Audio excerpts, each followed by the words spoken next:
Hello दोस्तों, नमस्कार। N के स्टोरी इन्फो में आपका बहुत बहुत स्वागत है। दोस्तों, कहानी का पूरा आनंद लेने के लिए वीडियो को लास्ट तक देखें। अगर कहानी पसंद आए तो कृपया चैनल को ज़रूर सब्सक्राइब करें। आपका ज़्यादा समय न लेते हुए मैं आज की कहानी शुरू करता हूँ। टिक्कू दोपहर में अपनी दुकान से घर आ गया। उसने तय कर लिया था कि आज वह हर हाल में अपनी बीवी कशिश और उसके चचेरे भाई दिनेश के असली चेहरे बेनकाब करके रहेगा। आंगन का दरवाज़ा बंद था। चार दीवारी फांद कर टिक्कू अंदर आ गया। दबे पैर चलकर उसने बेडरूम के दरवाजे पर कान लगाया तो अंदर से उसे कशिश और दिनेश की बातें सुनाई पड़ी। काश तुम मेरी बीवी बनकर जिंदगी भर मेरे साथ रहती। यह दिनेश की आवाज़ थी।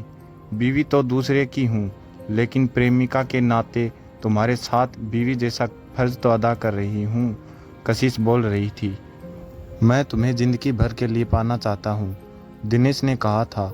ठीक है, अगर कभी मेरे पति को हमारे नाजायज़ रिश्ते की जानकारी हो गई और उसी ने मुझे अपने साथ रखने से मना कर दिया तो तुम मुझे अपनी बीवी बना लेना।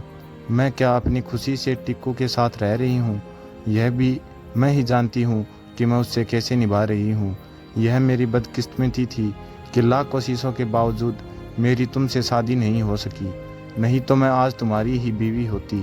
खैर छोड़ो उन सब बातों को, अपने कपड़े तो उतारो। टिक्कू सब कुछ समझ गया, मगर दरवाजे पर दस्तक देने से पहले वह अपनी आंखों से कमरे का नज़ारा देखकर यह पक्का कर लेना चाहता था कि उन दोनों में नाजायज़ रिश्ता है। दरवाजे में कोई छेद नहीं था, इसलिए वह खिड़की की तरफ बढ़ गया। उसने खिड़की के पाटों के बीच एक दरार में आंख लगा दी। भीतर का नज़ारा देखकर टिक्कू हैरान था। कशिश बिस्तर पर लेटी थी। दिनेश उससे सट कर बैठा था। वह कशिश के होठों और गालों को चूम रहा था। टिक्कू का खून खौल उठा। उसका मन कशिश का कत्ल करके जेल चले जाने को हुआ, मगर उसने यह सोचकर इस विचार को छोड़ दिया कि अगर वह जेल चला जाएगा तो उसके 2 साल के बेटे यश की परवरिश कौन करेगा। मगर टिक्कू कशिश और दिनेश को यूं ही नहीं छोड़ना चाहता था। वह उन्हें सबक सिखाना चाहता था, इसलिए उसने दरवाजे पर दस्तक दी। दस्तक सुनकर वे दोनों सचेत हो गए। अपने कपड़े ठीक करते हुए कशिश बिस्तर से उठ गई और दरवाज़ा खोल दिया। जैसे ही कशिश की नज़र टिक्कू पर पड़ी, उसका हलक सूख गया। कशिश को कुछ कहे बिना टिक्कू कमरे में आ गया और उसने दिनेश को ढूंढ निकाला। वह पलंग के नीचे छिप गया था। कशिश को लात गुस्सों से मारते हुए टिक्कू ने कहा, बदजात औरत, तूने तो कहा था कि दिनेश तुम्हारा चचेरा भाई है। मोहल्ले के लोग यूं ही तुझे बदनाम करते हैं। अब बता कि यह सब क्या है। भाई के साथ कमरा बंद करके कोई चोंच से चोंच मिलाता है। कशिश ने झट से टिक्कू के पैर पकड़ लिए और अपनी गलती के लिए माफ़ी मांगते हुए कहा कि अब वह दिनेश के साथ नाजायज़ संबंध नहीं रखेगी। टिक्कू कशिश को एक मौका और देना चाहता था, इसलिए उसने उसे इस शर्त पर माफ़ किया कि वह आइंदा दिनेश से नहीं मिलेगी। दिनेश के जाने के कुछ देर बाद टिक्कू अपने मकान से बाहर आया तो वहाँ के लोगों की भीड़ लगी थी। लोग उसे ऐसे देख रहे थे जैसे आज उन्हें पता चला हो कि उनके मोहल्ले में कोई नामर्द रहता है। पड़ोस की एक औरत ने टिक्कू के मुंह पर कह भी दिया, क्यों भैया, मर्द नहीं हो क्या? बीवी को दूसरे मर्द के साथ सोते देखकर भी उसे माफ़ कर दिया। टिक्कू सिर झुकाकर अपने रास्ते चला गया। भला वह उस औरत की बात का क्या जवाब देता? उसे कैसे बताता कि अपने बेटे का ख्याल करके उसने अपने आप से समझौता किया है। कशिश चूरू के एक गांव की रहने वाली थी। दिनेश का घर भी उसी गांव के पास था। वह कशिश से 2 साल बड़ा था, मगर दोनों ने बीए तक एक साथ पढ़ाई की थी। जवानी की दहलीज पर आते ही दिनेश कशिश की तरफ खींच गया और उसे अपना दिल दे दिया। कशिश भी दिनेश को मन ही मन प्यार करती थी। दोनों का मिलना जुलना शुरू हो गया। एक दिन मौका मिला तो दोनों ने जिस्मों का मिलन भी कर लिया। कुछ महीनों के बाद उन दोनों ने शादी करके ज़िंदगी भर साथ रहने का फैसला किया, मगर उनकी एक न चली। दोनों पास पास गांव के थे और अलग अलग जाति के भी। उनके घर वालों ने जाति की दीवार तोड़ने के लिए तैयार नहीं हुए। आखिरकार कशिश की शादी टिक्कू से कर ही दी गई। वह देवरोड का रहने वाला था। वहाँ उसके कपड़ों की दुकान थी। कशिश अपने पति के घर आ गई। पति से भरपूर प्यार और सास ससुर का दुलार पाकर भी वह दिनेश को भुला ना सकी। जब भी मौका मिलता कशिश दिनेश को फ़ोन कर लेती। दिनेश भी कशिश से मिलने के लिए कम बेचैन नहीं था। इसी तरह 4 महीने बीत गए। दिनेश अपने आप पर काबू न रख सका। फ़ोन पर कशिश से इजाज़त लेकर एक दिन वह देवरोड पहुंच गया। कशिश ने पति और सास ससुर से दिनेश की पहचान अपने चचेरे भाई के रूप में कराई, इसलिए उन दोनों के नाजायज़ रिश्ते पर किसी को शक नहीं हुआ। एक दूसरे की बाहों में समाकर वे दोनों अपनी हवस शांत कर लेते। जल्दी ही दिनेश के घर वालों को पता चल गया कि वह कशिश से मिलने बार बार देवरोड जाता है। फिर तो दिनेश के पिता ने जल्दी ही उसकी शादी कोमल से करा दी। कोमल कशिश से भी ज़्यादा खूबसूरत थी, लेकिन दिनेश उसके रूप जाल से ज़्यादा दिनों तक बंधा न रह सका। अपनी शादी के 5 महीने बाद ही दिनेश देवरोड जाकर कशिश से मिला। उस समय वह माँ बन चुकी थी। उसके बेटे का नाम यश था। इसके बावजूद कशिश ने दिनेश से नाजायज संबंध नहीं तोड़ा। कशिश से मिलने बार बार देवरोड न आना पड़े, इसलिए दिनेश ने वहीं रहने का फैसला किया। कुछ कोशिशों के बाद दिनेश को एक कंपनी में नौकरी मिल गई। उसे कशिश के घर से कुछ ही दूरी पर किराए का मकान भी मिल गया। टिक्कू रोजाना घर से सुबह 9 बजे दुकान जाता था।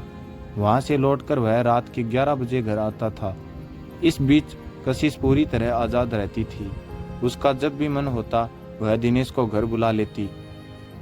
दिनेश की आज़ादी पर अंकुश उस समय लगा जब उसकी पत्नी कोमल गांव से शहर आ गई। उसकी 1 साल की बच्ची थी। जल्दी ही कोमल को दिनेश और कशिश के नाजायज संबंध की सारी जानकारी हो गई। फिर तो उन दोनों में कशिश को लेकर झगड़ा होने लगा। दिनेश किसी भी हाल में कशिश से नाजायज संबंध तोड़ने के लिए तैयार नहीं हुआ। तो एक दिन कोमल कशिश के घर गई। उसने कशिश को समझाने की कोशिश की, लेकिन कोई फायदा नहीं हुआ। कशिश ने उसी दिन दिनेश को बुलाकर बताया। दिनेश को कोमल पर बहुत गुस्सा आया। दिनेश ने घर जाकर कोमल की खूब पिटाई की और यह चेतावनी दी कि अगर उसने फिर कभी कशिश से कुछ कहा तो वह उसे तलाक दे देगा।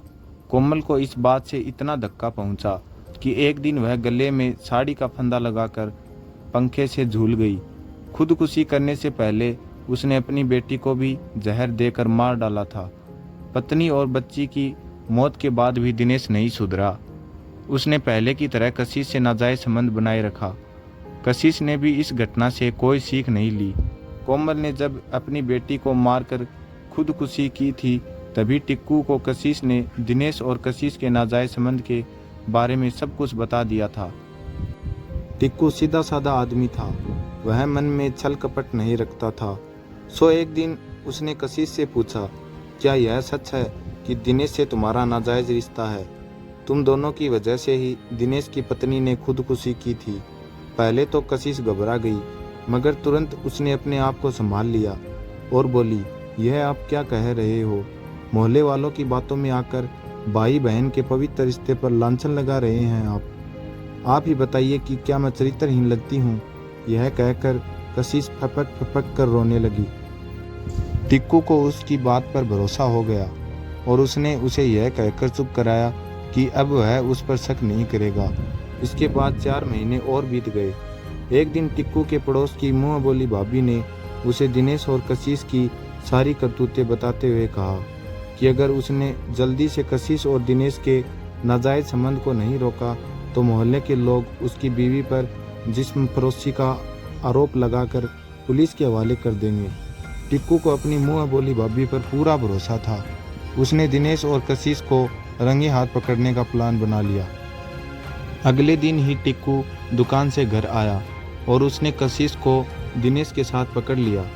अपने बेटे का ख्याल कर टिक्कू ने कशिश को माफ़ कर दिया, मगर कशिश ने दिनेश से नाजायज संबंध नहीं तोड़ा। वह सिर्फ सावधानी बरतने लगी।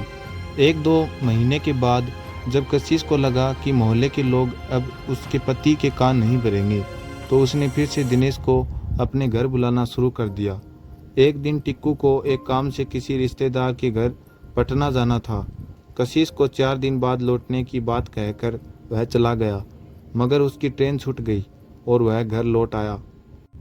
उस समय शाम के 3 बज रहे थे उसके घर के बाहर मोहल्ले के बहुत से लोग खड़े थे।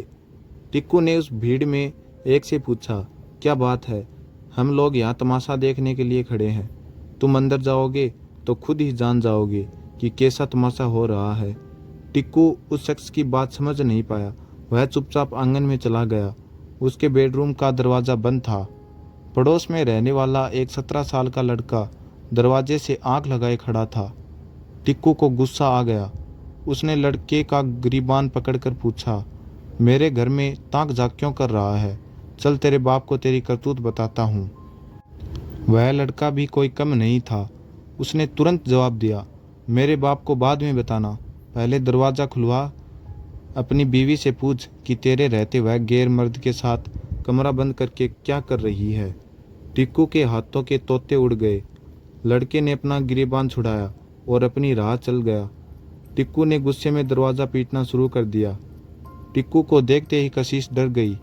वह कुछ समझ नहीं पाई कि ऐसी हालत में उसे क्या करना चाहिए, लेकिन टिक्कू समझ गया था कि कशिश और दिनेश के दिल में हवस का तूफान है। वे दोनों समझने वालों में से नहीं है, इसलिए उसने छुटकारा पाने के लिए उनका कत्ल कर देना ही ठीक समझा। टिक्कू ने बरामदे में पड़ी लोहे की छड़ उठाई और कशिश के सिर पर एक जोरदार वार किया, जिससे उसका सिर फट गया और वह चीखकर जमीन पर गिर गई। कशिश का हर्ष देखकर दिनेश ने वहां से भागने की कोशिश की, मगर टिक्कू ने उसे भागने नहीं दिया। लोहे की उसी छड़ से उसने दिनेश के सिर पर कई वार किए। जो हसर कशिश का हुआ वही दिनेश का भी हुआ। थोड़ी देर में दोनों की लाशें बिछ गई। सूचना पाकर पुलिस आई और टिक्कू को गिरफ्तार करके ले गई। यश अनाथ हो गया। तो दोस्तों, आज की वीडियो में बस इतना ही। कहानी आपको कैसी लगी कमेंट बॉक्स में ज़रूर बताइएगा। अगर कहानी पसंद आई है तो चैनल को ज़रूर सब्सक्राइब करें और वीडियो को लाइक करें। तो दोस्तों, आपको फिर मिलता हूँ अगले वीडियो में। तब तक के लिए नमस्कार।